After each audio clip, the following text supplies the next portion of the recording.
안녕하세요. 고요사 북클럽입니다. 오늘 낭독할 책은 박완서 작가님의 가입니다. 한자로 집가입니다. 집이라는 공간은 부의 상징이기도 하며 자녀들에게 권력을 휘두를 수 있는 강력한 힘의 원천이기도 합니다. 주인공 성구의 외할머니인 교화댁은 신앙에 가까울 정도로 집에 대한 애착이 많습니다. 그러나 집도 절도 없는 상태로 결국은 성군의 집으로 옵니다. 옛날이나 요즘이나 집에 대한 생각은 크게 다르지 않아 보입니다. 더 큰 집, 더 좋은 집을 가지고 싶어 하지요. 그럼 박완서 작가님의 집 속으로 들어가 보겠습니다. 구독과 좋아요 부탁드립니다. 편안한 시간 되세요. 박완서 6월 달에 어스름 밝으력은 몇 시쯤 되는 것일까? 여름이고 겨울이고 어머니가 들락날락 얘야 학교 늦겠다. 얘야 회사 늦겠다. 성화를 하기 전에 눈을 떠본 일이 없는 성구는 그때가 몇 시나 됐는지 짐작도 할 수 없었다.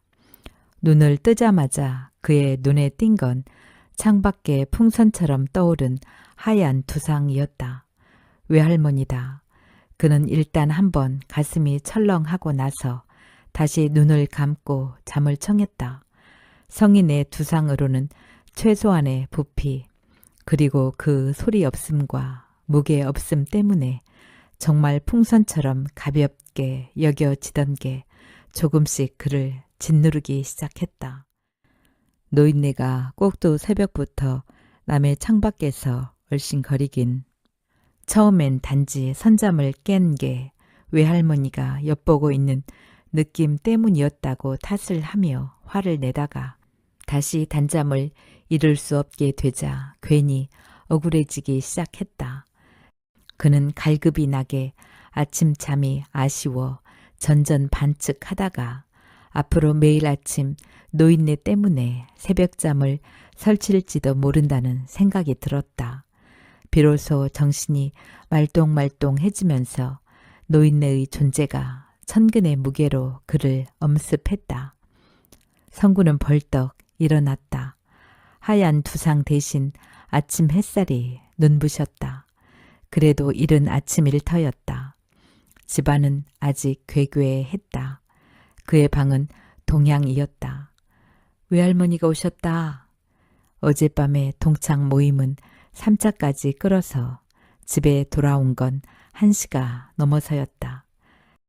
현관문을 따준 어머니는 그렇게 말하고 나서 각각 흩어져 있는 하얀 고무신이 그의 구둣발에 집 밟힐까 저어하는 것처럼 얌전하게 모아 한 귀퉁이로 치웠다.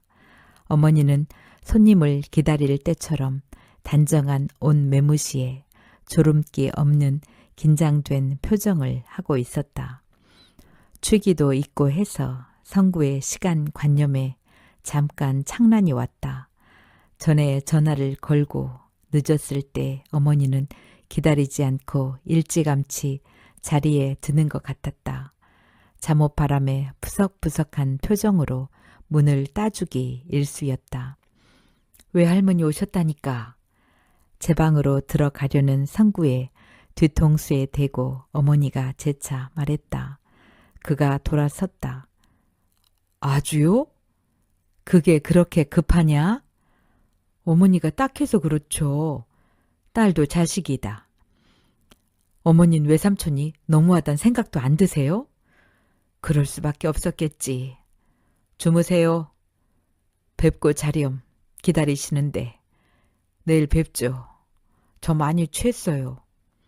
그는 결코 취기를 과장하지 않고 맨숭맨숭한 목소리로 말하고 나서 제 방으로 들어가 등으로 문을 소리나게 닫았다. 기분 좋은 취기가 갑자기 냉각한 건 외할머니가 오셨다는 소리를 듣자마자였다. 그러고 보니 그 후 새벽까지 안면을 이룬 것 같지 않았다. 그렇잖아도 홀어머니는 결혼을 앞둔 성구에게 적잖이 부담스러웠다. 친구의 소개로 만나 교제한 지 1년이 넘는 다영은 어머니도 며느리감으로 허락하고 있었다. 얘야, 연애도 아닌데 중매로 1년은 너무 긴 것 아니냐? 말수 적은 어머니가 가끔 가다 이렇게 묻는 걸 보면 잘 안 될까봐 걱정이 되는 것 같았다. 궁합도 몇 군데씩이나 보러 다닌 듯 했다. 좋다는 데도 있고 그저 그렇다는 데도 있다고 했다. 까다롭기로 유명해서 좋은 소리 듣기가 하늘의 별 따기라는 사주쟁이한테서 그저 그렇다는 소리 들은 건 찰떡궁합보다 더 큰 소득이라고도 했다. 그런 소리를 들을 때마다 성구는 어머니도 참 하고 말 끝을 흐렸다. 그의 참 속엔 당사자로서의 계면적음보다는 연민, 짜증, 혐오가 더 많이 섞여 있었다. 어머니는 저희들끼리 좋아하고 하나밖에 없는 시집 식구가 딴소리 안 하면 다 된 혼사인 줄 알고 있지만 다영이 쪽에선 천만의 말씀이었다. 약혼식은 어디서 하는 게 좋을까? 그럴듯한 호텔 이름을 몇 군데씩 들먹이고 또 실제 답사까지도 해본 눈치였지만 정작 날짜 받는 건 차일피일 미루고 있었다. 성구가 급한 나머지 대강 언제쯤이 좋을 것 같다고 이쪽에 의향을 말하면 약혼 날짜 택일은 신부 측의 고유 권한이라고 펄쩍 뛰었다. 둘 사이가 기정사실화 되기 전에 다영이가 확실하게 해두고 싶은 게 뭐라는 것 좀 성구도 벌써부터 눈치채고 있었다. 어머니를 모셔야 되나 안 모셔도 되나였다. 그런 걸 어떻게 어머니한테 직접 여쭤보냐? 여쭤보나만 할 거야. 요새 젊은 시어머니들 모시겠대도 싫텐데 우리 엄마 아빠 봐. 자기 엄마보다 10살은 더 많은데도 나 보내면 두 분만 사실 꿈에 부풀어 계셔 요새. 너네하고 우리하고 같냐? 우리 어머니는 혼자시잖아. 그럼 그러니까 우리가 모셔야 된다는 거야 뭐야? 이러면서 발칵 화를 냈다. 다영이가 화를 낼 때가 가장 매력적이었다. 얄팍하고 선이 고운 입술이 고무줄로 밑동을 칭칭 동여 맨 것처럼 동그랗게 오므라들면서 똑 따먹고 싶게 농익은 체리 모양이 되었다. 화내는 다영이에게서 매력을 느끼는 건 성구의 피할 길 없는 약점이었다. 그는 중대한 고비에서 흐물흐물해지면서 바보 같은 소리밖에 못한다. 꼭 그렇단 소리는 아니고 모시긴 누가 누굴 모시냐? 요샌 시어머니가 며느리 모시는 세상이라더라.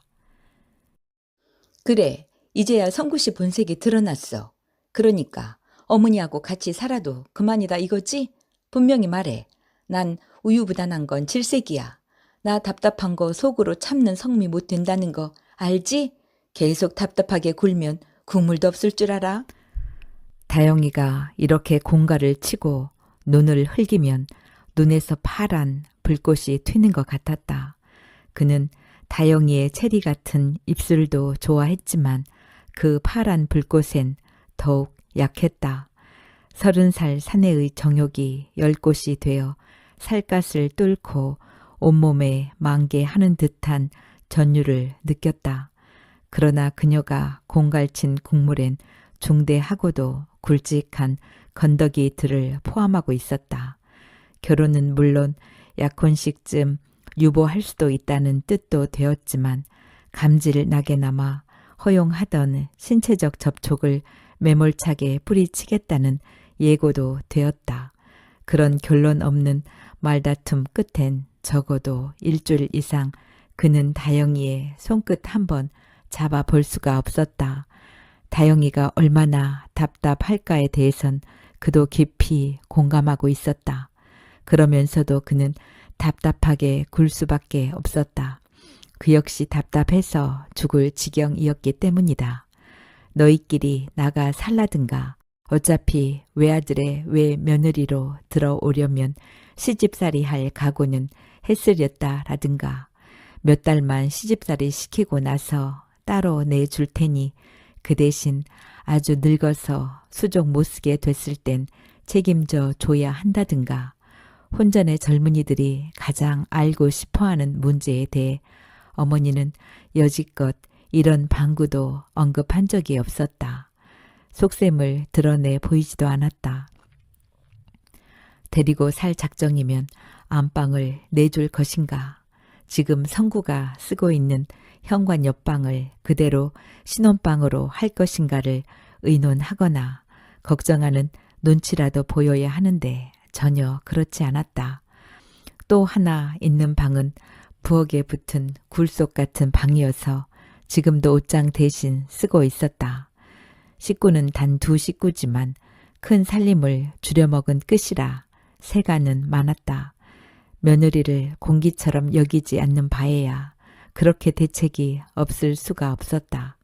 어머니의 대책 없음을 애당초 데리고 살 생각이 없는 것으로 받아들일 수도 있었다. 그렇다면 큰 근심이 하나 제거되는 셈이었다. 다영이가 바라는 것도 바로 그걸 테니까. 그렇지만 너희끼리 나가 살아라와 우리끼리 나가 살겠습니다는 사뭇 다르다고 성구는 생각하고 있었다. 윗사람이 먼저 그렇게 말하면 만사가 형통하게 돼 있지만 아랫사람이 먼저 그렇게 말했다간 무슨 회오리 바람을 일으킬지 알 수 없는 일이었다. 아무튼 그 말은 먼저 안 하는 게 수였다. 먼저 한쪽에서 뒷갈망을 해야 되고 그 뒷갈망은 방 하나를 내주는 것보다 훨씬 비용이 많이 들고 복잡한 일이 될 터였다. 집 명의는 성구 이름으로 돼 있었지만 성구 마음속으로는 어머니의 집이었다. 그렇다고 어머니에게 돈 버는 재주가 있었다는 얘기는 아니다. 성구가 8살, 성구 위로 낳은 딸 성심이가 11살 때 홀로 된 어머니는 근검절약하는 재주밖에 없었기 때문에 남매 대학 교육까지 시키고 나니까 돈 그만이 집 한 채 물려받은 게 점점 오그라들어 전셋방 한 칸밖에 안 남았다. 그래도 지금 있는 아파트 장만할 때는 그 전셋돈이 큰 보탬이 됐지만 무엇보다도 성구의 월급 관리를 물 셀 틈 없이 철저히 한 덕이었다. 참 장하세요. 집 명의란 소득이 있는 사람 명의로 하는 게 여러 가지로 편해서 그렇게 했다뿐 그 공은 전적으로 어머니에게 돌리고 싶은 심정을 그때 성구는 그렇게 치하했었다. 지금이라도 그런 갸륵한 마음이 변한 건 아니었다. 변하지 않았기 때문에 우리끼리만 나가 살겠습니다. 소리 하기가 더 힘든지도 모른다. 집에 대한 권리까지 주장할 자신이 없었기 때문에 빈손으로 다시 시작할 각오 없이는 함부로 입 밖에 낼 소리가 아니었다. 시체 풍속 따라 어머니가 먼저 그 소리를 꺼내기만 하면 사정이 훨씬 달라지련만 데리고 살 대책도 내보낼 대책도 없이 시침 딱 떼고 있는 어머니가 성구 보기엔 고약한 심수를 부리고 있는 것처럼 보이는 요즘이었다. 어머니한테 정이 떨어질수록 다영이는 하는 집마다 정 붙게 굴었다. 어머니가 돈 버는 재주도 없으면서 자주적으로 보이는 것과는 대조적으로 다영이는 늘씬하고 건강한 체질인데도 성구에게 보호 본능 같은 걸 일으키는 데가 있었다. 큰 부자는 아니지만 웬만큼 살고 부모가 갖춘 가정의 막내딸이 흔히 그렇듯이 돈 어려운 것도 살기 고달픈 것도 몰랐다. 인생은 즐거운 것 투성이이고 남들이 즐기는 건 다 따라하고 싶어 했다. 그녀는 특히 선물, 외식, 쇼핑을 좋아했다. 선물을 하기도 잘했지만 사달라고 조르기도 잘했다. 팔짱 끼고 백화점을 돌아다니다가 억지로 각자가 필요한 물건을 생각해내 가지고 서로 상대방 걸 사서 포장센터에 가서 예쁘게 싸고 반짝거리는 리본 달고 아기 손바닥만한 카드에다 낯 간지러운 속삭임까지 적어서 교환한 일도 한두 번이 아니었다. 얼마나 귀여운 여잔가. 그러니까 성구가 보호해주고 싶은 건 약한 체질이나 상처받기 쉬운 정서 따위가 아니었다. 그녀의 인생은 즐거워라 였고 철없음이었다. 사내의 명예를 걸고 그 천진성을 다치게 하고 싶지 않았다. 집 장만을 위해 찌들게 한다는 건 더군다나 상상도 하기 싫었다. 성구의 생각이 집 문제에 걸렸을 때 불현듯 외할머니가 보고 싶어졌다. 어젯밤 어머니가 뵙고 자라고 한 말이 생각나서가 아니었다. 그는 시방 외할머니를 보고 싶은 거지 뵙고 싶은 게 아니었다.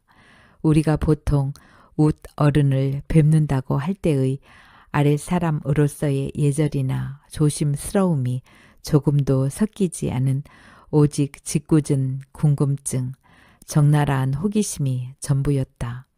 드디어 집도 절도 없어진 외할머니는 어떤 꼴을 하고 있을까?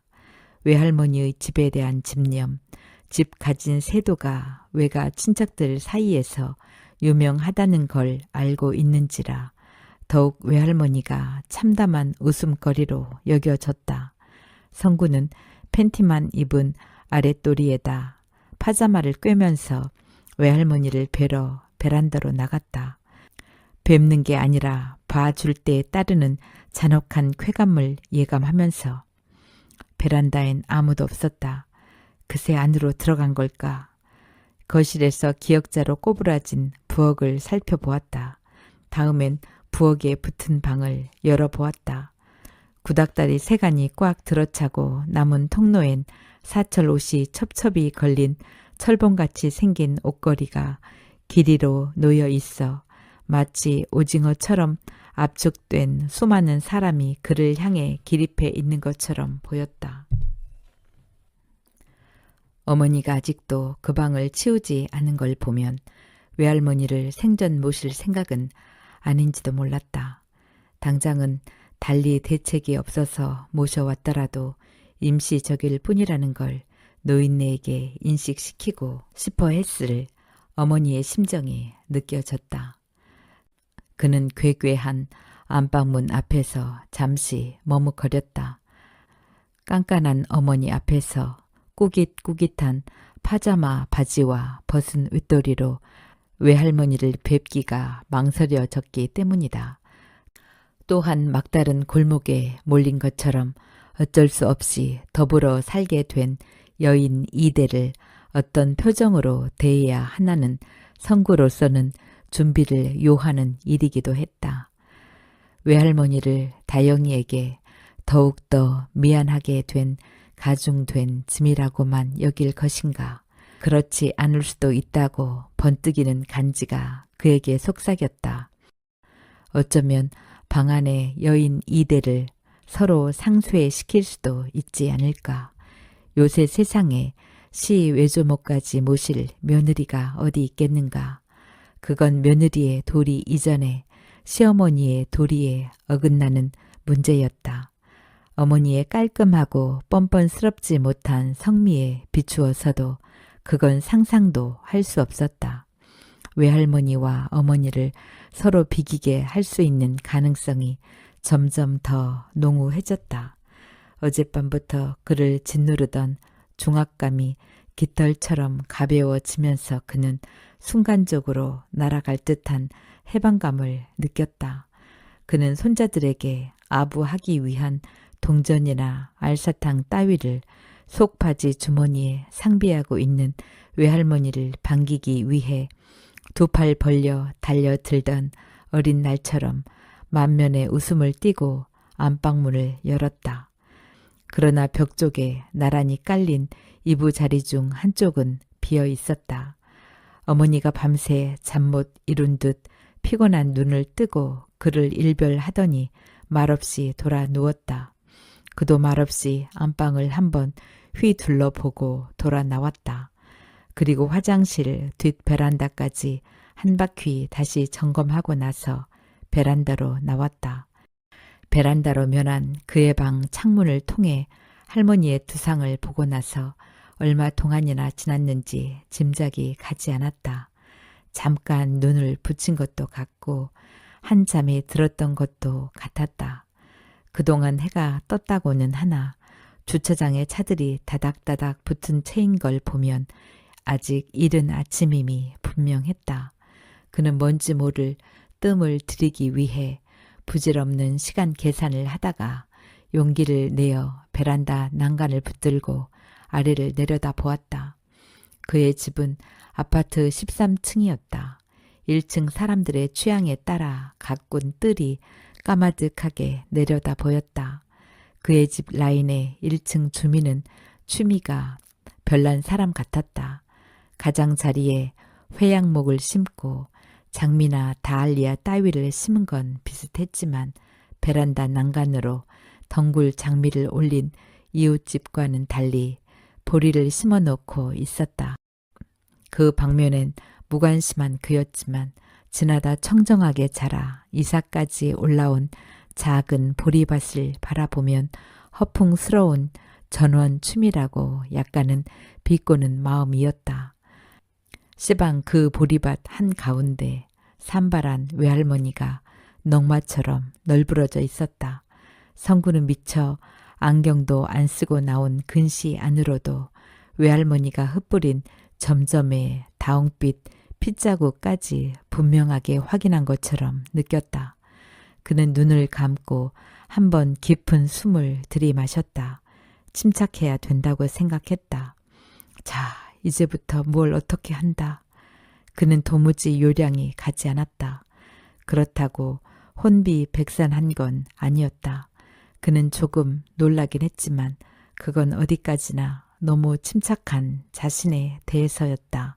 그는 먼저 안방 창 앞으로 가서 방 안의 동정을 살폈다. 이중창의 안쪽은 칸 유리여서 들여다 보이진 않았다. 그러나 어머니가 아직도 자리 속에 있는 것만은 분명했다. 어머니는 일어나면 우선 창문부터 여는 버릇이 있었다. 한겨울에도 아침 환기는 거른 적이 없었다. 나는 지금 다리가 후들후들 떨리고 있다. 성구는 그렇게 생각하려 들었다. 그래서 아주 천천히 거실로 해서 자기 방으로 돌아와 파자마 윗도리를 걸치고 집 밖으로 나갔다. 현관문 밖은 바로 엘리베이터였다. 엘리베이터는 지금 1층에 머물러 있었다. 그는 위를 가리키는 화살표를 누르고 나서 13층 위에도 2층이나 더 있다는 걸 가위 눌림처럼 지겹고 황당하게 여겼다. 13층에 산지 1~2달 된 건 아니지만 처음 느껴본 느낌이었다. 문득 걸어 내려가야 할 것 같았다. 1층에 있는 엘리베이터를 불러 올려 타고 내려가는 동안이 아무리 더디게 느껴져도 걸어 내려가는 것보다는 빠르다는 걸 모르지 않건만 엘리베이터에서 내린다는 건 너무 유유해 보일 것 같았다. 그는 수위한테 기겁을 하고 우두망찰한 것처럼 보이고 싶었다. 그는 숫자판이 5를 가리킬 무렵 계단을 택했다. 그러나 다리가 후들거린다는 느낌 때문에 천천히 계단을 밟았다. 외할머니가 단 1초 만에 극복한 거리가 생전 끝날 것 같지 않은 길이로 무진장 또아리를 틀고 있었다.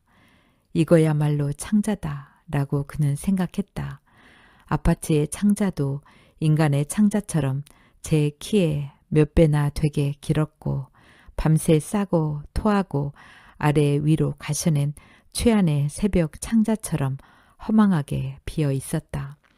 성구는 어쩌면 다리가 후들댄다는 핑계로 그 길고 긴 동안을 야금야금 즐기고 있는지도 몰랐다. 외할머니에 관해 얻어들은 얘기가 한 장 한 장 환증기에 밀어넣은 원판처럼 생생한 현장감을 가지고 떠올랐다. 성구의 외가는 파주에서 10대를 넘게 터잡고 번성한 향반이라고 했다. 그러나 성구는 한 번도 그쪽으로 외가 나들이를 가본 적이 없었다.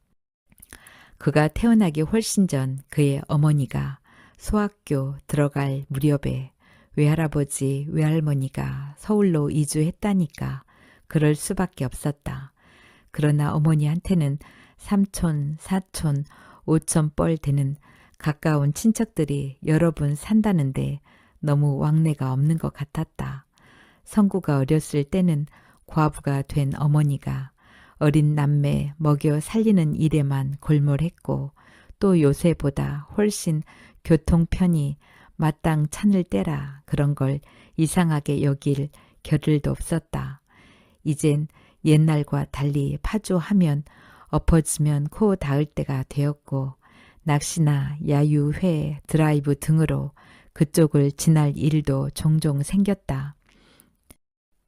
시골에 대한 막연한 그리움도 있고 해서 불쑥 들러서 외할아버지의 함자를 대면서 외손자라고 하면 깜짝 놀라서 반겨줄 만한 촐로나 당숙 육촌들이 살고 있을 마을 이름이나 위치를 알고 싶어 하면 어머니는 질색을 했다.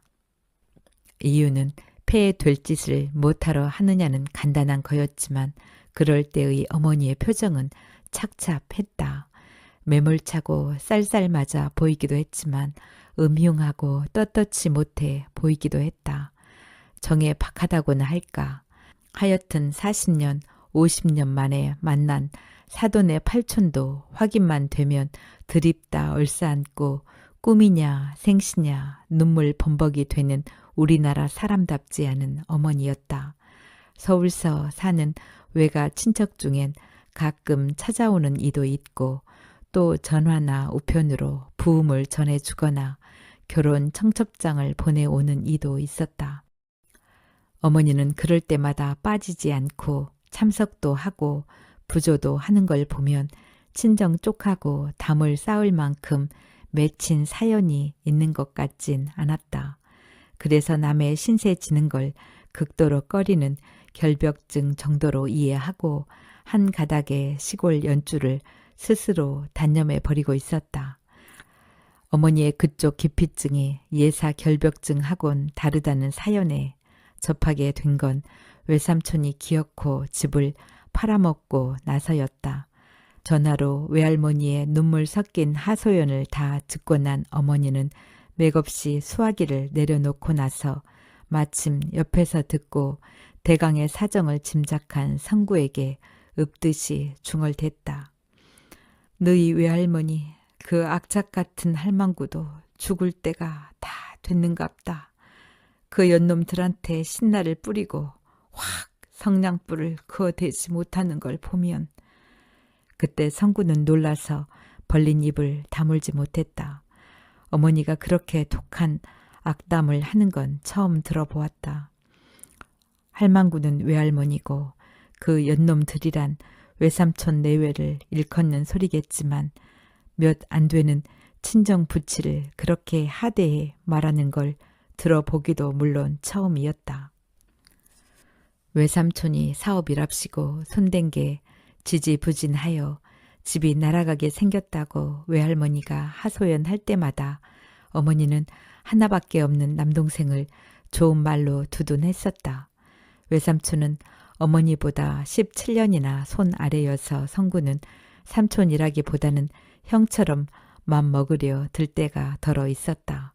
그럴 때마다 그런 버르장머리를 엄하게 잡돌이 하던 어머니였다. 부모가 늙음하게 얻은 아들이라 철도 늦게 나는 동생을 행여 남이 얕볼세라 자신이 먼저 깍듯이 대접하던 어머니답지 않은 말씨였다. 아무리 화가 나시기로서니 무슨 말씀을 그렇게 하셨어요? 성구가 넌짓이 가나자 어머니의 표정이 형편없이 구겨졌다. 거의 울상이 되더니 전혀 딴소리를 했다. 이것 봐라. 애미 손등에 이 흠집 좀 보렴. 6살 때 외할머니가 담뱃불로 지진 게 덧나서 이렇게 됐단다. 손등에 정말 우두 자국만한 흠집이 있었지만 보기 싫을 정도는 아니었다. 어머니가 말해주기 전엔 거기 그런 흠집이 있다는 것도 모르고 있었다. 외할머니는 18살 때 조씨가의 둘째 며느리로 들어왔다.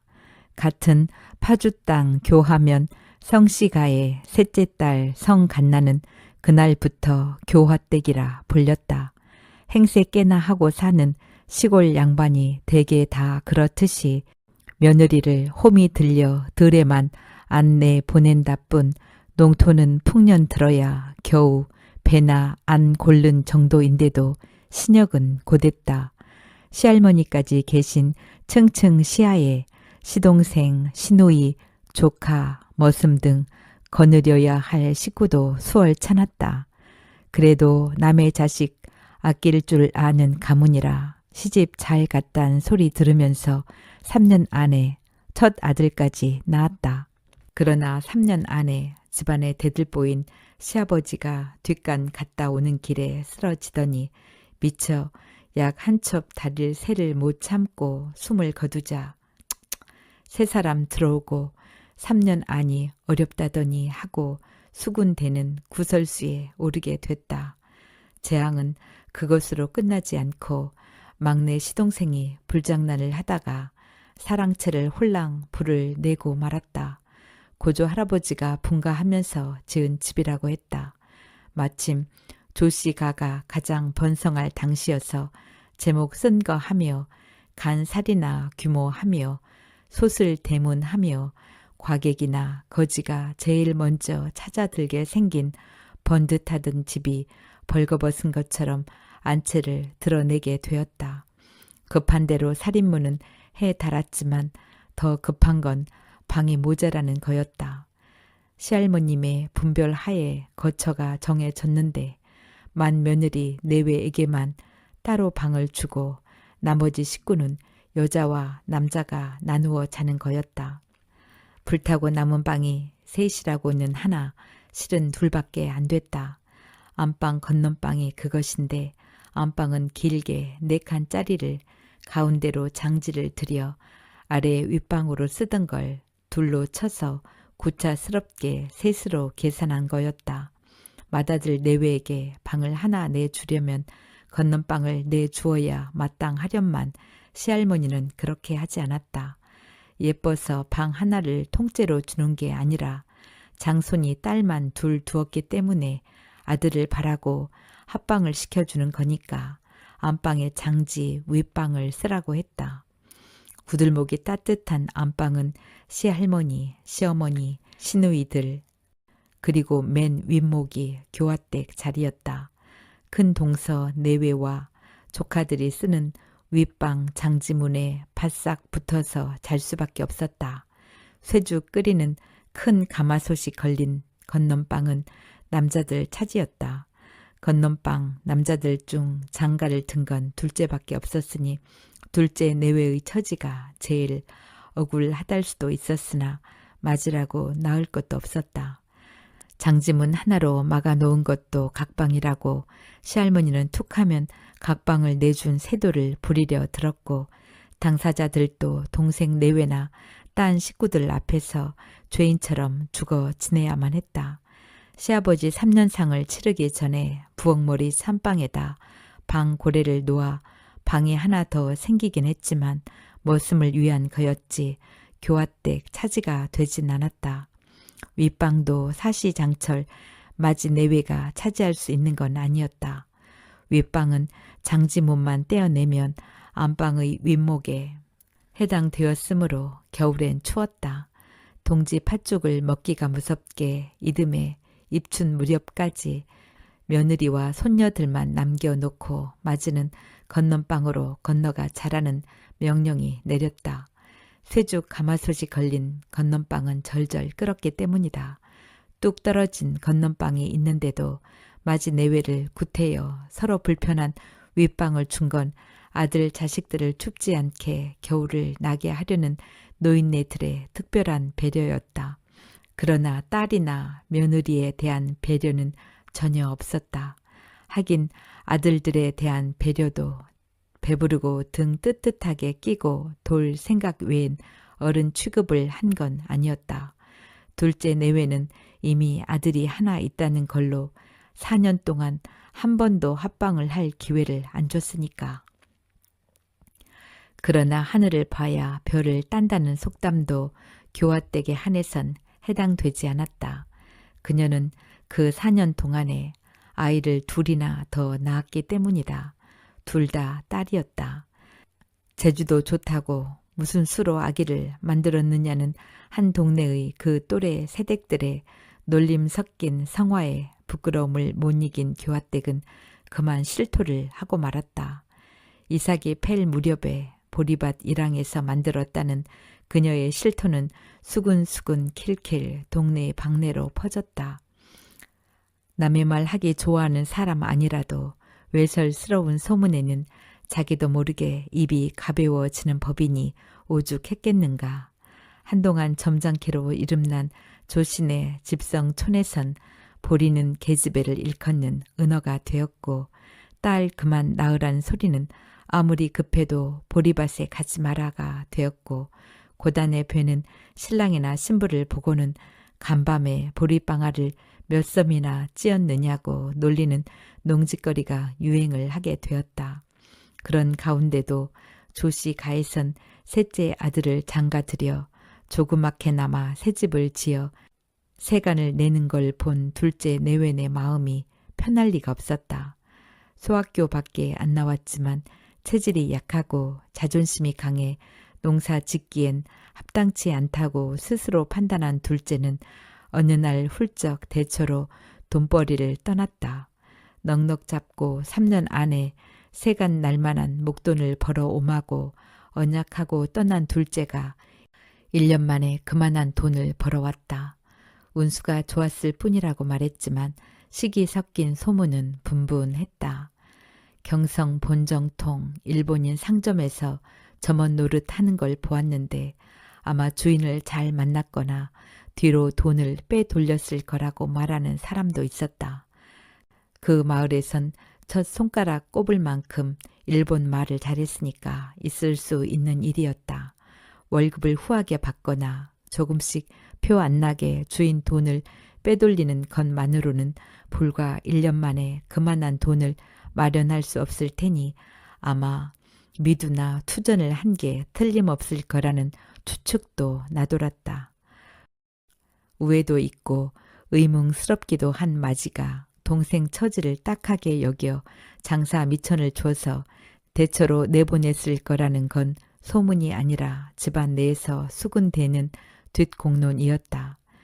대식구가 가까스로 1년 개량할 만한 농토를 물려받았다고는 하나 양대에 걸친 옷 어른이 살림 주장을 하고 있어 바늘 한 쌈 사는 것도 자유롭지 못한 마지가 내슴직한 꾀였다.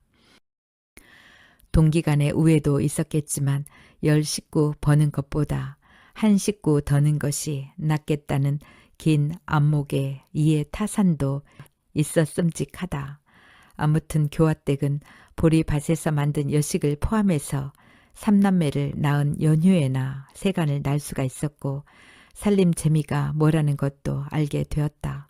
무엇보다도 대처에 나가 그만한 돈을 벌어온 남편이 하늘같이 우러러 베는 것도 교화댁을 살맛나게 했다. 그때부터 교화댁은 5자도 채 못 되는 키를 어찌나 빳빳하게 펴고 다니는지 되바라지다느니 사작스럽다느니 하고 흉을 잡히게 됐다. 둘째 며느리 팔자가 핀 게 기특하기도 하고 한편 시기하는 마음도 있는 시어머니인지라 내 키가 한치만 더 컸더라면 하늘을 쓰고 도리지를 할 뻔했구나 라고도 맞대놓고 비아냥거려도 글쎄 올시다. 1년에 더 안방 윗목에서 장대 같은 시누이님과 윗방 문지방 사이에서 끼어 잤더라면 제 키가 한치 아니라 2치인들 못 늘어났을라고요? 하고 태연히 말 대답을 할 만한 배짱도 생겼다. 교화댁은 실로 생전 처음 누려보는 자유요. 길을 펴고 사는 생활인지라 어떤 방해도 받고 싶지 않았다. 그러자면 웬만한 회방은 우습게 아는 게 수였다. 교화댁의 가장 씩씩하고 행복한 시절이었다. 보리밭 일항을 면하고 푹신한 햇솜 이부자리에서 편안하게 부부의 정을 나누게 되자 연년생으로 아들을 둘이나 더 뽑아냈다. 아들 셋, 딸 둘, 도합 5남매였다. 그러니까 성구 어머니는 보리밭에서 생겨난 두 딸 중 맞이인 일순이였다. 교화댁이 일순이의 손등을 불로 지져 생전 가시지 않을 흠집을 내놓은 건 일순이가 6살 때였고 교화댁이 가장 행복한 시기였다. 읍내 소학교에 입학한 일순이 오빠가 하루는 화경을 빌려왔다.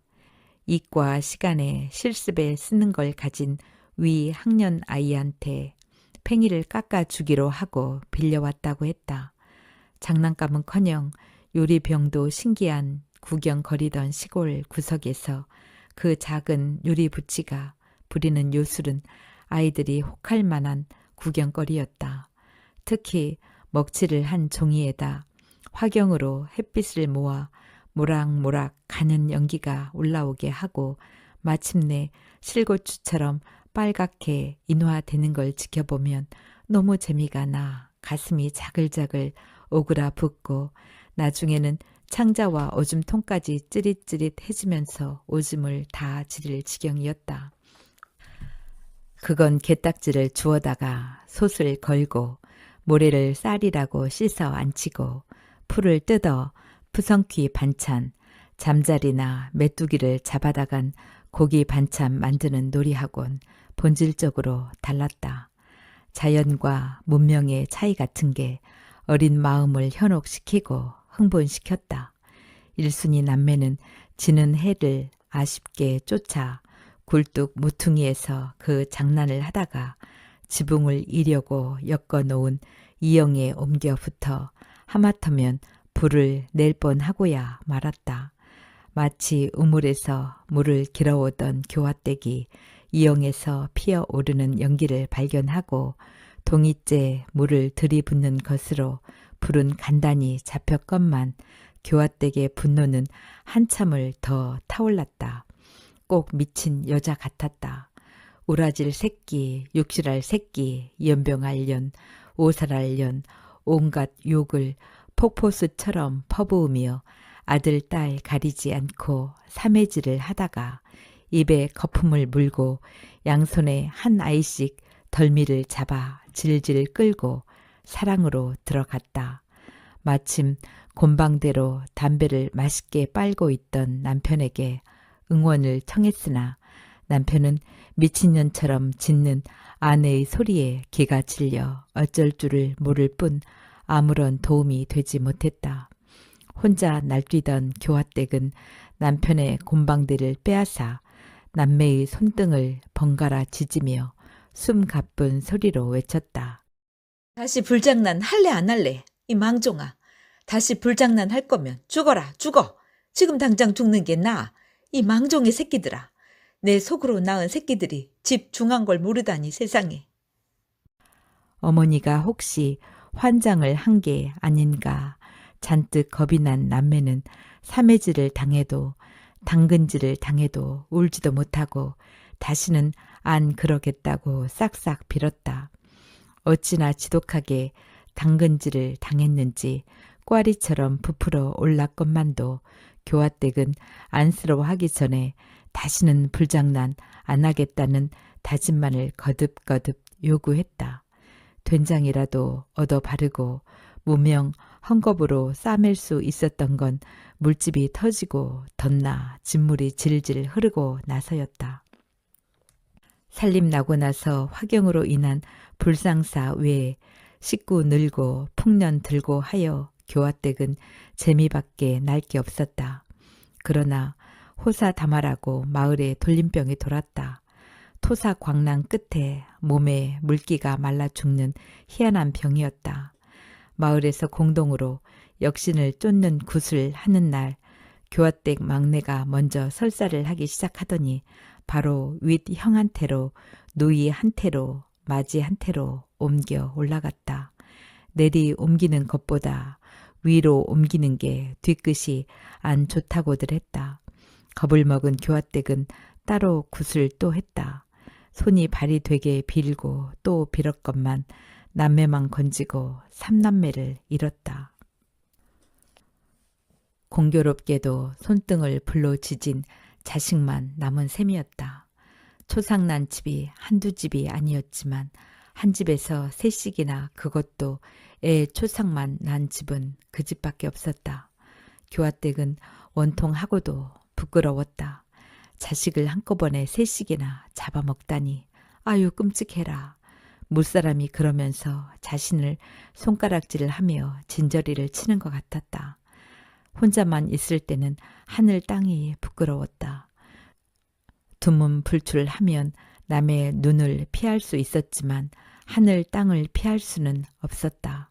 하늘을 쓰고 도리질을 하지 못해 한다는 욕을 먹을 만큼 되바라졌던 교화댁의 눈은 짓무르고 고개는 물동이를 이지 못할 정도로 꺾였다. 교화댁은 정말 우물에도 못 나갔다. 일순이가 방구리로 물을 깃는 걸 마을 사람들은 애처롭게 바라보았다. 어느 날 남편이 혼잣말로 길게 탄식하는 소리가 교화댁의 귀를 번쩍 뜨이게 했다. 어이구 불쌍한 것들. 수돗물 먹고 사는 경성 사람은 걸리지도 않는 병을 부모 잘못 만나. 겁없이 대처에 나가 목동까지 벌어온 남편의 말이니 믿을만 했다. 그래서 교화댁은 남편의 말꼬리를 붙들고 늘어져 묻고 또 물었다. 그리고 마침내 남은 자식들만은 서울에서 길러야겠다고 마음을 굳혔다. 교화댁은 씩씩하게 떨치고 일어나 남편을 부축혀 동의를 얻어내고 가산을 정리했다. 다시 집 없이 살게 될지도 모른다고 상상을 하는 것만으로도 눈이 뒤집혀 천금 같은 자식을 당근질까지 한 교화댁이었다. 몇 섬의 쌀과 집을 바꾸고 그 쌀로 산 돈이 남편의 쌈지로 들어간 날 교화댁은 마지막으로 제 집에서 목 놓아 울었다. 그리고 교화댁은 이고 남편은 지고 아이들을 앞세우고 고향을 등졌다. 그때나 이때나 서울과 시골의 집값은 천양지판이었다. 그 돈으로 전차길이 통하는 장안에선 전세방도 얻을 형편이 못 됐다. 그들은 청량리 밖 철길을 넘어서도 한참이나 걸어가야 하는 여기도 경성일까 싶은 걸음 냄새 나는 동네에다 방을 얻었다. 경성이 처음이 아닌 남편은 남대문 통에 있는 일본인 도매 상해의 배달원으로 취직이 되었다. 남편은 일본 말도 잘하고 자전거도 잘 탔다. 그를 고용한 일본 장사꾼은 월급도 남보다 박하게 주는 편이 아니었고 일의 성격상 삼시를 먹여야 하는데도 배 고를까봐 늘 신경을 써주었다. 연말 대목에는 가게에 딸린 방에서 재운 적도 있는데 온돌방에서 뜨끈뜨끈 등을 지져야 잠이 오는 조선 사람 생활 습관을 헤아려 저희들은 한 식구에 하나밖에 못 쓰는 유담보를 둘씩이나 넣어 주었다. 그러나 조선 사람들은 비위생적이고 불결하다는 고정관념은 베넷 버릇처럼 철저해서 새파랗게 젊은 주인 여편네가 30이 가까운 자식이 주렁주렁 달린 남편의 손톱 발톱까지 조사를 하고 잔소리를 하려 들었다. 조선 사람 부리는 일본인 치고 한 가지 버릇 없는 사람은 없다고 했다. 대개는 정직성을 못 믿는 거여서 거기에 따른 감시와 수모는 정말 견디기 힘들다는 걸 같은 처지에 동료들로부터 들어서 알고 있는지라 그는 그 정도는 약과로 알고 잘 견디었다. 덕택에 서울살이 1년 만에 때를 말끔히 벗고 사무원 같아졌다. 아닌 게 아니라 그의 소원도 그렇고 교화댁의 소원도 그렇고 어서 주인의 신용을 얻어 사무직이 되는 거였다. 목간통에 자주 가는 비용을 교화댁이 아까워할 적마다 이왕 외놈 밑에서 고용살이 하기로 작정을 했으면 한번 여발한 듯이 성공을 하고 물러나야 할 것 아니겠느냐고 다독거렸다.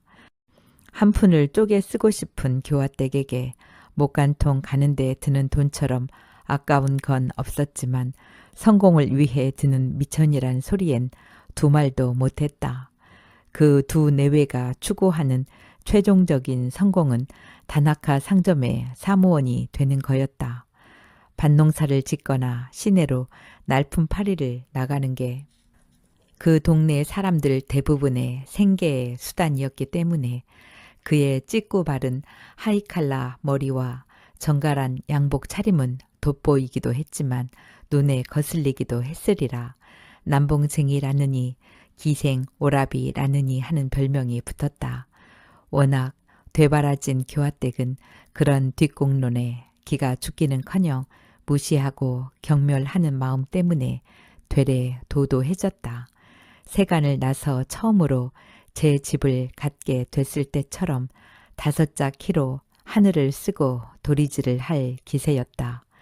이웃 사람들한테도 다나카 회사 사무원이고 곧 집 장만해서 새빵살이 면할 거라고 으스댔다.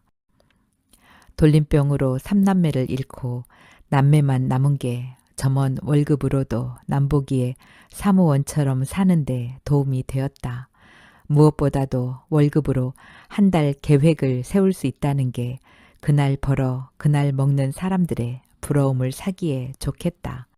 그러나 아이들에겐 자신의 처지가 이웃들 사이에서 특별 나다는 게 괴로울 수도 있는 법이다. 교화댁에게도 남편의 청결벽이 얼마 붙은 탓도 있거니와 참처 끝에 놀란 가슴도 있고 해서 아이들을 막벌이 꾼의 자식들처럼 마구 놓아 기르질 못하고 끼고 돌면서 열심히 먹이고 씻기고 빨아 입히는데 온갖 정성을 다했다. 그런 유별난 아이에 대한 이질감을 동네 아이들은 툭하면 때리거나 따돌리는 걸로 풀려고 했다. 고향에서도 그들은 서울 가서 크게 성공한 걸로 널리 알려졌다. 무슨 때마다 깨끗이 차려입고 달콤하고 알록달록한 과자 보따리를 들고 내려오는 그들은 이제 조신의 큰 집에서도 가장 기다리는 상객이었다.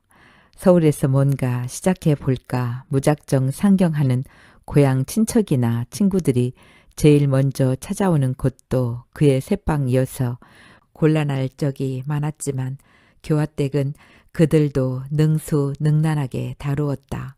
먹이고 재우는 건 인색하지 않게 치닥거리 해주면서도 아무나 서울이라는 눈 감으면 코 베어갈 데서 취직이나 장사를 할 수 있는 게 아니라는 걸 알아듣도록 타이르길 잘했다. 교화댁의 그런 특기야말로 일석이조였다. 인심 잃지 않고 군 식구를 따돌릴 수가 있었을 뿐 아니라 남편을 더욱 돋보이게 할 수가 있었기 때문이다. 그렇게 심심찮게 치르게 되는 군 식구 중엔 교화댁의 충고가 통하지 않을 정도로 단단하게 작심하고 고향을 등진 사람도 없지 않았다. 하루는 먼 친척이자 한 냇물에서 미역 감고 자란 남편의 소위 불알 친구가 소 팔고 전답한 거금 800원을 전대에 차고 찾아왔다. 그 돈으로 어떻게든 살 기반을 잡아놓고 나서 처자식을 불러 올리겠다는 결심이 사뭇 비장했다. 맨 주먹으로 무작정 상경한 친구와는 달라서 따돌리는 것만이 능사가 아닐 듯했다. 그동안 서울에서 만든 온갖 연줄을 다 동원해서라도 도움이 돼주고 싶었다. 그건 어쩌면 그 동안 대처에서 갖은 고생하며 쌓은 실력이랄까 인덕이랄까를 시험해 보고 싶은 허영과도 무관하지 않은 심리였다. 하필 그때 그 일이 일어났다. 일순이하고 안집 계집애 하고 소꿉 장난하다 싸움이 붙은 게 일순이한테 불리하게 되자 오라비가 역성을 들었고 그걸 본 안집 여러 남매가 합세를 해 대판 싸움이 되었다.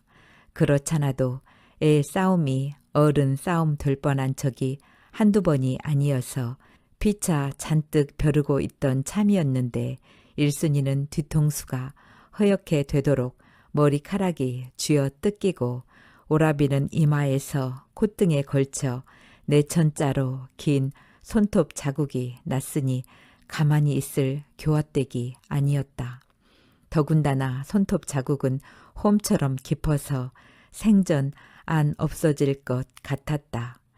눈이 뒤집힌 교화댁은 길길이 날뛰면서 사생 결단을 하려 들었고 안집 옆편네 또한 입이 걸기로 소문난 옆편네였으니 싸움 구경 좋아하는 동네 사람들도 혀를 내두르며 뜯어 말릴 수밖에 없었다. 실력으로 막상막하라는 걸 인정하고 싶지 않은 안집 옆편네는 방을 당장 내놓으라고 호통을 쳤고 교화댁은 오냐 나도 집 없는 서름 더는 안 받고 살 테니 당장 전셋돈이나 내놓으라고 맞받았다. 교화댁은 안집에서 그 방을 복덕방에 내놓기도 전에 정말로 집을 계약했다. 산것들만 사는 동네라고 말끝마다 업신여기던 동네는 못 면했지만 그래도 1,000원이나 나가는 집이었다. 눈이 뒤집혀 앞뒤 분별을 잃은 교화댁이 맡아 가지고 있던 전대의 돈을 믿고 일을 저지른 거였다. 이자까지 쳐서 갚아주마고 달래고 빌어 가까스로 큰 망신만은 안 당하고 친구를 고향으로 돌려보낼 수는 있었지만 뒷 갈망하는 데는 오랫동안이 걸렸고 고향의 조씨가는 물론 친정인 성씨가까지 곤욕을 치러야 했다.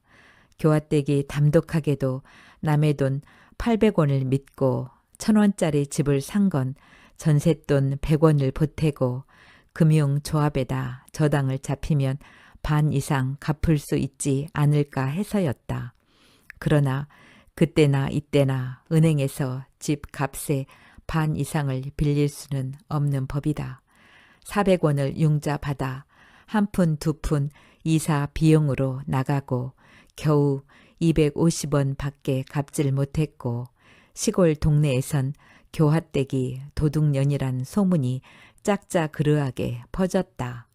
넉넉하진 못하나마 체면을 중히 아는 양가에선 그 창피가 견디기 어려웠고 소 팔고 땅 판 돈을 어이없이 날리고 시리에 나날을 보내는 한 동네 젊은이 보기도 못할 노릇이라 성씨 집에선 소를 내놓았고 조씨 집에선 땅떼기를 좀 떼어주어 교화댁에 진 빚을 물이 꾸렇게 주었다.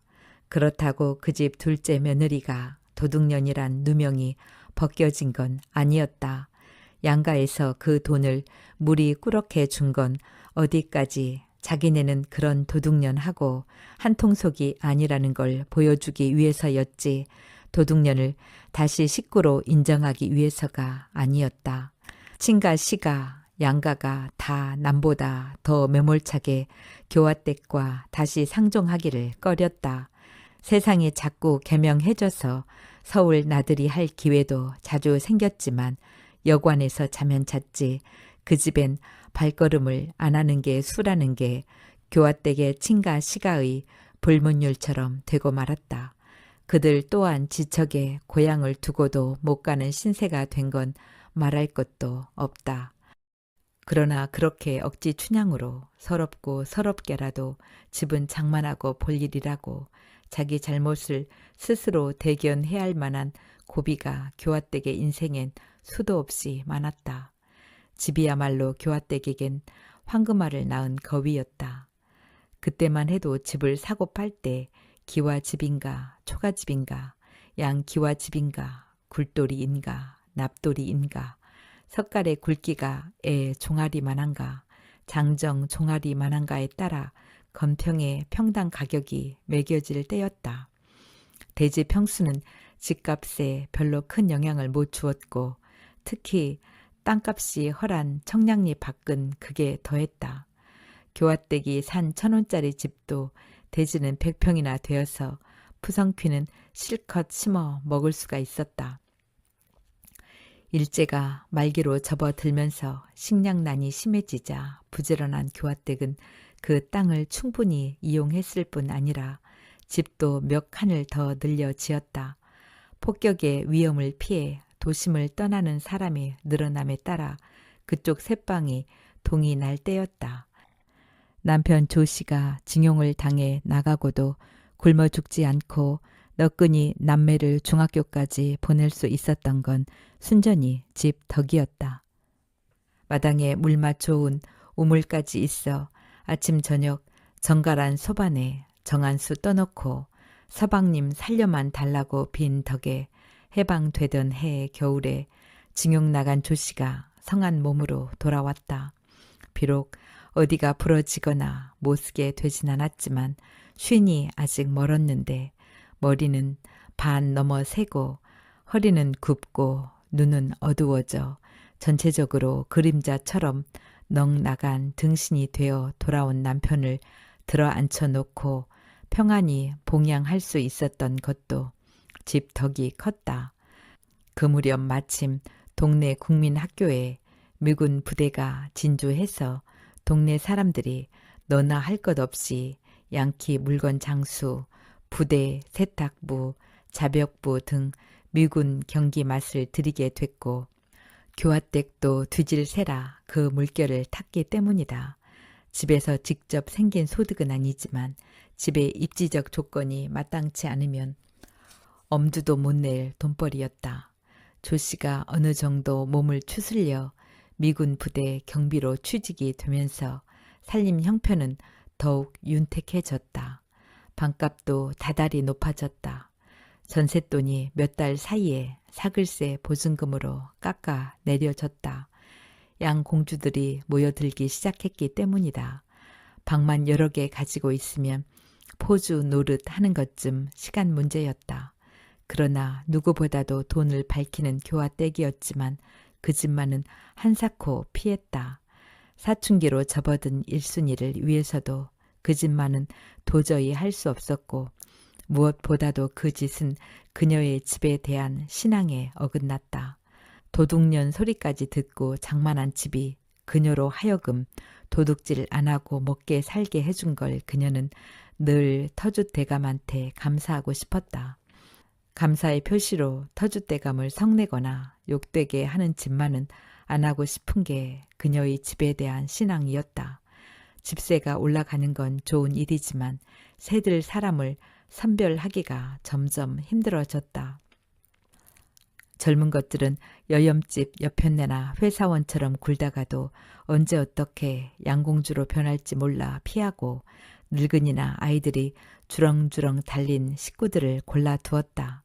일순이 위로 둔 맏아들이 교화댁 속으로 낳은 자식답지 않게 기골이 장대한 청년으로 자라 교화댁 가슴을 뿌듯하게 채우고 또 한 번 하늘을 쓰고 도리질을 하고 싶도록 교만해졌을 무렵 6.25 전쟁이 터지고 그해 가을 징집돼 나간 후 1년 만에 한 장 전사 통지서가 되어 돌아왔다.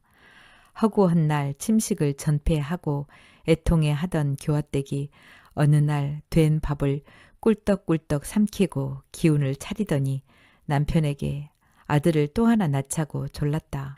그때 교화댁 나이가 45이었다. 단산한 지 15년이 넘은 쪼글쪼글 찌든 여편네의 이런 비원은 조 씨도 바로 보지 못하고 얼굴을 돌릴 만큼 처연한 것이었다. 교화댁은 남편한테뿐 아니라 남들한테도 꼭 아들 하나 더 낳고 말 테라고 장담을 해서 웃음거리가 되곤 했다. 그러면 그렇지 장대 같은 아들 잃고 환장을 안 하고 백이겠느냐고 이해를 하다가도 미쳐도 어찌 그리 점잖지 못하게 미쳤단 말인가. 종당엔 웃음을 참지 못하는 게 남의 동정의 한계였다. 그러나 아무도 못 믿은 게 실제로 현실이 되어 나타났다. 교화댁의 배가 불러오기 시작한 것이었다. 그건 아마 남편에게도 믿어지지 않았나 보다. 이목구비 제대로 갖춘 자식이 태어날지는 두고 봐야 알지요. 라고 하면서 부끄러워 어쩔 줄을 몰랐다고 한다. 그러나 딴 군말이 없었던 걸 보면 그가 종마 노릇을 한 건 의심할 여지가 없다. 남자는 이른에도 자식을 본다지만 조 씨는 그때도 신앙고난 성한 몸이 아니었다고 한다. 도대체 무슨 방법으로 그런 남자의 마지막 기운을 짜내 종마의 책무를 다하게 했을까? 그건 외손자로서 저기 불경스러운 상상을 유발할 수도 있는 의문이었으나 성구는 그 대목에서 묘하게 처절해지는 버릇이 있었다. 외할머니 교화댁의 집에 대한 소문난 집착을 가를 잇고자 하는 맹목적 집념과 동일시하려는 그 나름의 시각 때문이었다.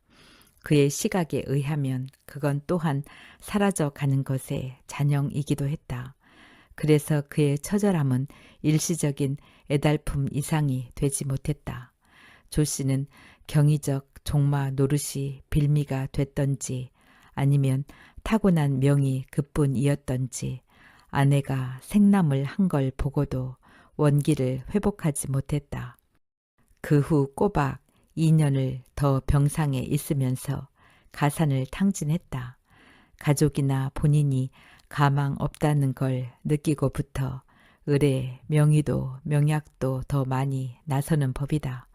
교화댁도 그 방면엔 꽤 귀가 여린 편이어서 명의를 찾아 동분서주하는 사이에 알토란같이 돈이 생기던 사글세 방이 모조리 전세방이 되었다.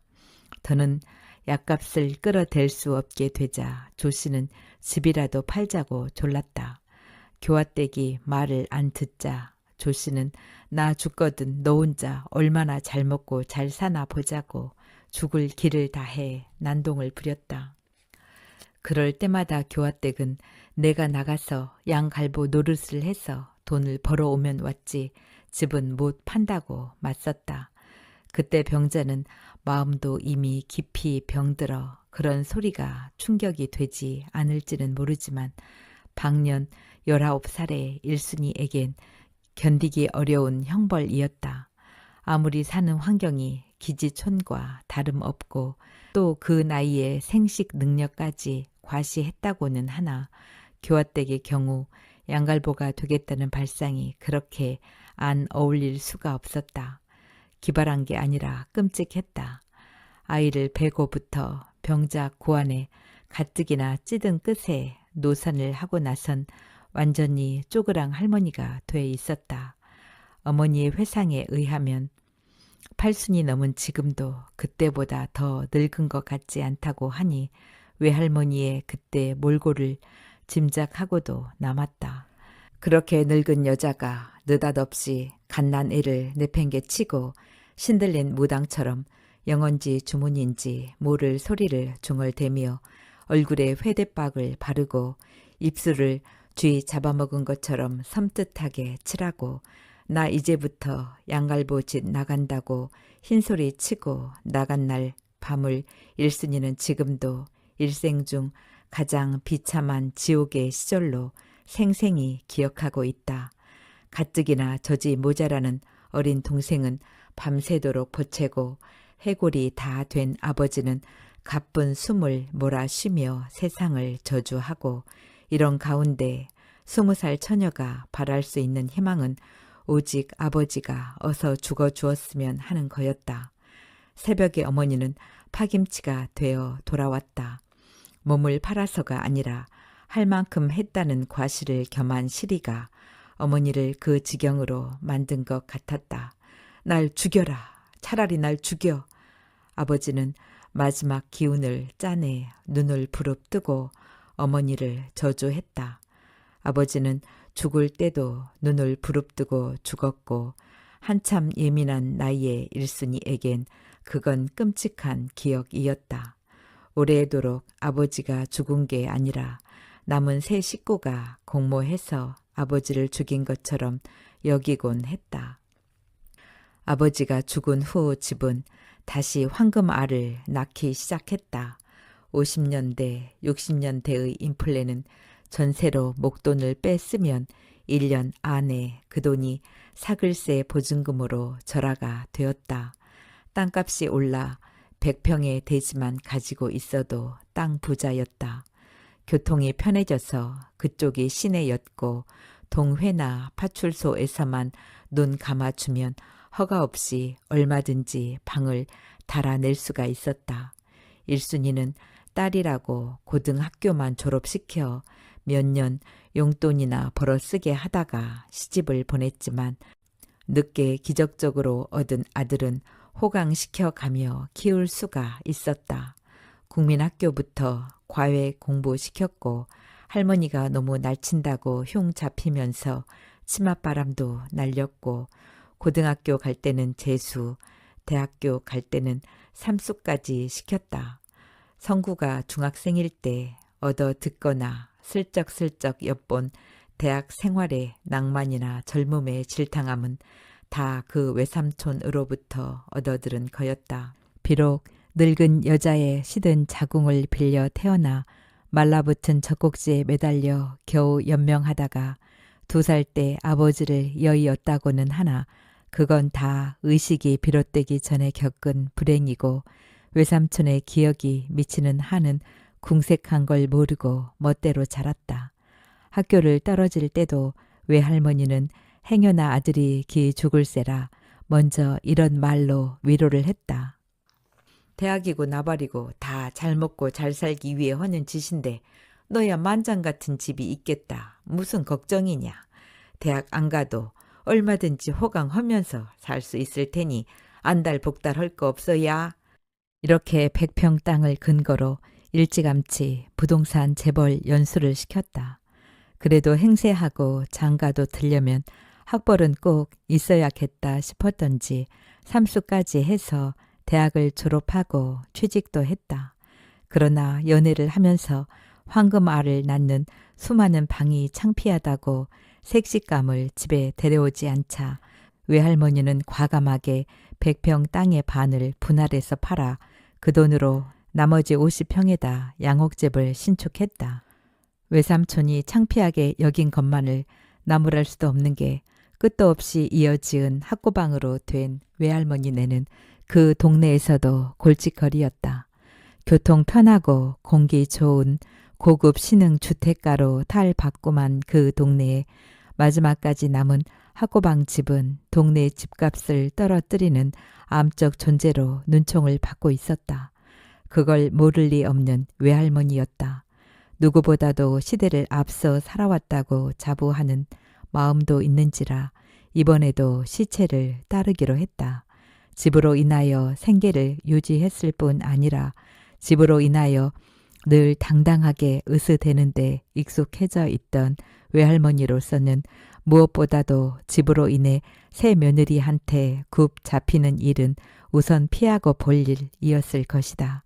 집을 그 지경까지 모독한다는 건 그분으로선 상상도 할 수 없는 일이었을 테니까. 고급 주택가와 잘 어울리는 2층 양옥집에서 며느리 보면서 외할머니가 얼마나 기고만장했는지는 성구도 보아서 익히 알고 있다.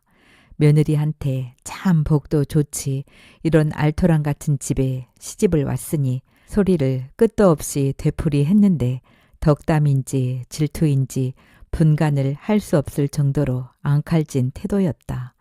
외할머니가 셈을 낸 새 며느리의 복은 남편의 능력이나 사랑, 시어머니의 자애 따위가 아니라 저절로 생긴 2층 양옥을 의미한다는 건 말할 것도 없었다.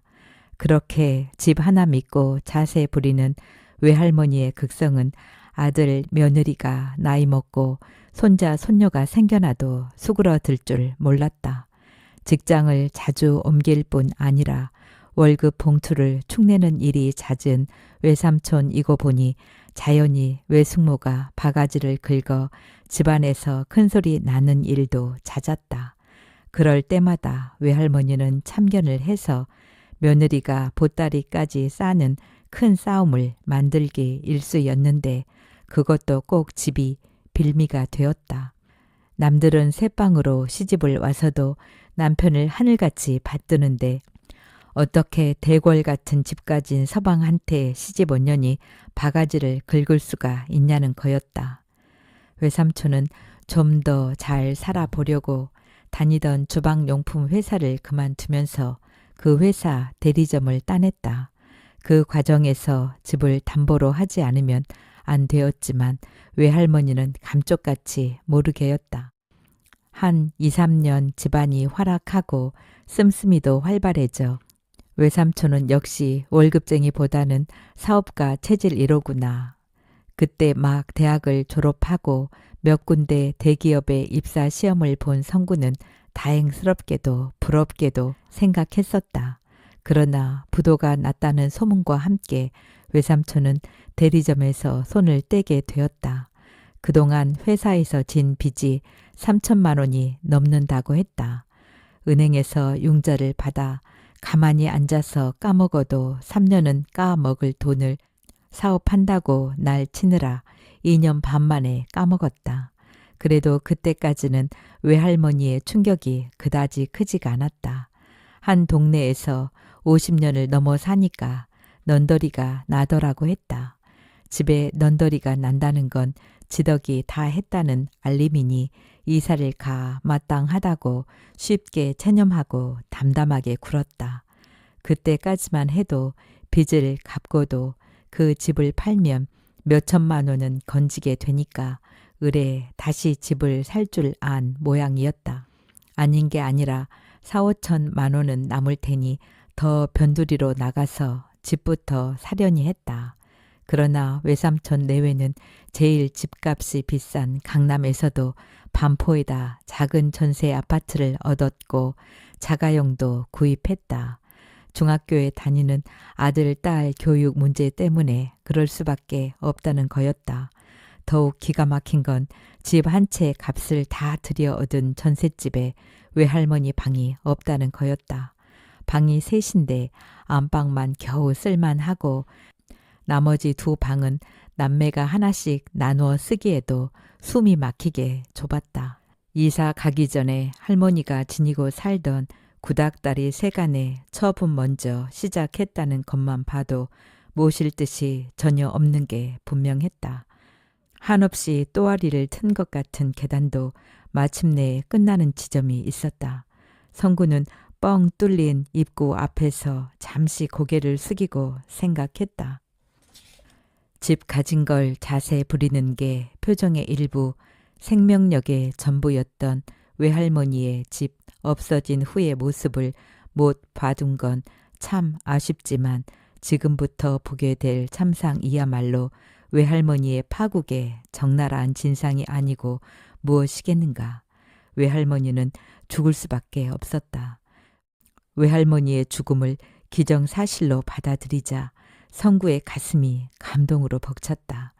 잠이 아쉬운 듯한 경비 아저씨와 눈이 마주치자 그새 밤새 안녕하셨느냐고 심각하게 물었다. 경비는 그의 특별한 인사에 좀 어리둥절한 것 같았다. 왜 댁에 무슨 일이 생겼습니까? 아니요, 아닙니다.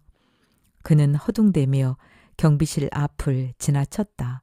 베란다는 입구와는 반대쪽에 있었기 때문에 그는 종종 걸음으로 아파트 모퉁이를 돌았다.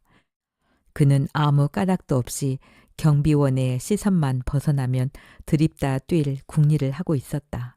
뛰려고 막 주먹을 불끈 쥘 찰나 아장아장 걸어오는 외할머니와 마주쳤다.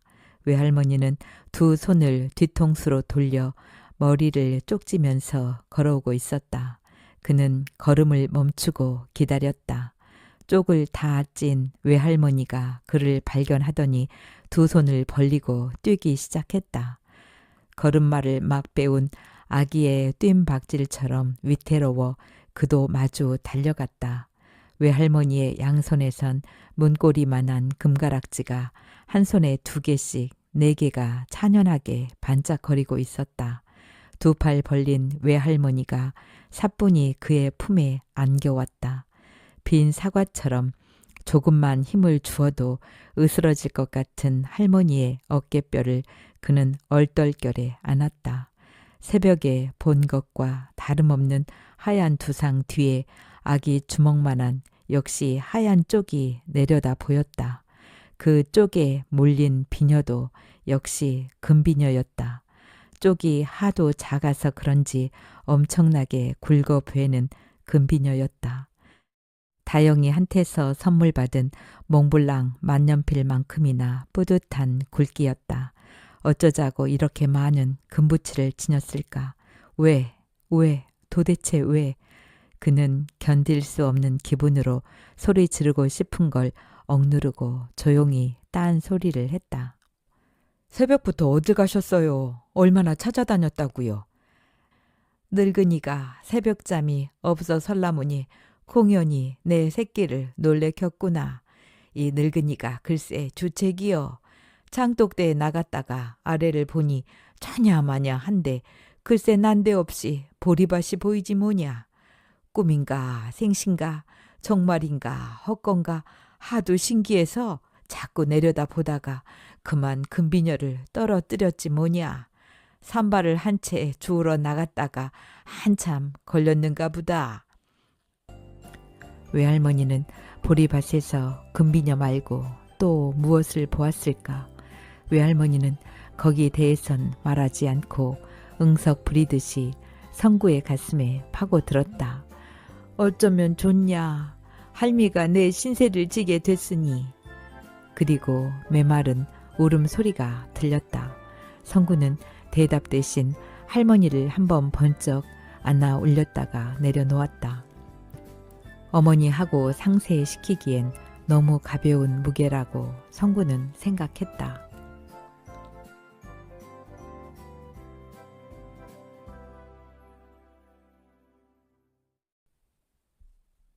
이야기는 여기까지입니다. 잘 들어주셔서 감사합니다.